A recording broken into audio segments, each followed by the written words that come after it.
माहिती सांगा. तर सध्याच्या युगामध्ये जर पाहायला गेलं तर हे सायबर जास्तीत जास्त म्हणजे सध्या समाजामध्ये आणि पोलीस स्टेशनला देखील सायबरचे गुन्हे फार वाढत आहे. आणि त्यासाठी आपल्याला काय करावे लागेल की आपल्यासोबत सायबर फ्रॉड होणार नाही. त्यामुळे तर एक सर्वात मोठं सध्या माध्यम म्हटलं तर व्हॉट्सअपला APK फाईल असेल, RTO इन्सिडंट असेल, बँक ऑफ मोबाईल असेल, बँक ऑफ इंडियाची मोबाईल फाईल असेल किंवा एनी अदरवाईज KYC असतील, KYC संदर्भात काही APK फाईल असतील. काही लोकांना माहीत नाही की ही जी APK फाईल आहे ती आपल्या मोबाईलमध्ये इन्स्टॉल करण्याचा प्रयत्न केल्यानंतर आपलं जे काही व्हॉट्सअप आहे ते लॉग आउट होणार आणि ज्याने जी फाईल पाठवलेली आहे किंवा ज्याने त्याचा ॲक्सेस घेण्याचा प्रयत्न केला त्याच्याकडे ती ओपन होणार आणि आपल्याकडे आपल्या अकाउंटची आपल्या क्रेडिट कार्ड असतील, डेबिट कार्ड असतील त्याची संपूर्णपणे माहिती आपल्या मोबाईलमध्ये असते. तर त्या माध्यमातून त्या फाईलच्या माध्यमातून आपल्या मोबाईलचा सगळा ॲक्सेस म्हणजे व्हॉट्सअप देखील त्यांच्याकडे ओपन होतं आणि आपला जो काय ॲक्सेस जो आहे तो आहे ना त्यांच्याकडे पूर्ण जातो. तर त्यासाठी काही 2-4 टिप्स आहेत ते आपण केलं तर म्हणजे आपला मोबाईल हॅक होणार नाही आणि आपल्याला समजून येईल की आपण काय करायला पाहिजे. तर त्यासाठी मी छोटासा तुम्हाला डेमो देतो. आपण डेमोच्या माध्यमातून ते पूर्णपणे माहिती घेत आहोत. सर्वप्रथम आपण व्हॉट्सअप ओपन करा. व्हॉट्सअप ओपन झाल्यानंतर 3 डॉटला क्लिक करा. 3 डॉटला क्लिक केल्यानंतर सेटिंगमध्ये या. सेटिंगमध्ये आल्यानंतर अकाउंटला या. अकाउंटमध्ये सर इथं आपल्याला 2 स्टेप व्हेरिफिकेशन नावाचा एक ऑप्शन दिसेल.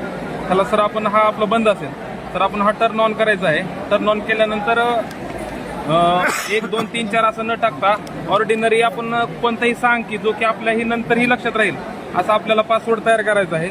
फॉर एक्झाम्पल मी टाकला 786 टाकला. त्यानंतर रिकन्फर्म केला.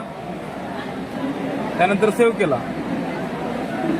तर आता हा तुमचं 2 स्टेप व्हेरिफिकेशन पूर्ण झालेलं आहे. आणि आता यानंतर आपण काय करायचं आहे इथं प्रायव्हसीमध्ये यायचं. प्रायव्हसीमध्ये आल्यानंतर सगळ्यात खाली लास्टला बघितलं तर एक ॲडव्हान्स नावाचं तुम्हाला एक ऑप्शन दिसेल. ॲडव्हान्सला क्लिक करायचं आहे. तर ब्लॉक अननोन अकाउंट मेसेजला क्लिक करायचं आहे. प्रोटेक्ट IP ॲड्रेस इन कॉल्सला क्लिक करायचं आहे. डिसेबल लिंक प्रिव्ह्यूजला क्लिक करायचं आहे. त्यानंतर स्ट्रिक्ट अकाउंट सेटिंगला क्लिक करायचं आहे. त्यानंतर नेक्स्ट.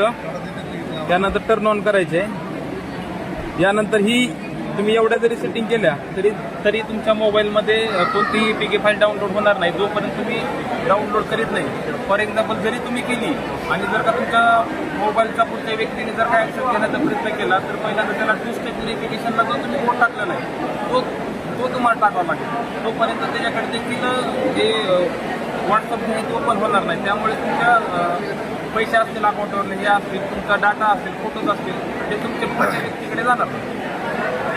सर आता अजून तुम्ही काय नागरिकांना सांगू शकतात गुन्ह्यापासून कसं तुम्ही रोखू शकतात हे थोडक्यात 2 शब्दात सांगा.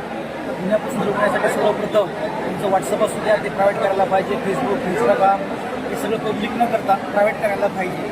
प्रायव्हेट केल्यानंतर तुमचं कुठली गोष्ट हॅक होणार नाही. तुमचं इंस्टाग्राम असू द्या किंवा फेसबुक असू द्या या माध्यमातून प्रमाण खूप वाढत आहे सध्या. तरी त्या गोष्टी प्रायव्हेट करायला पाहिजे पब्लिक न करता.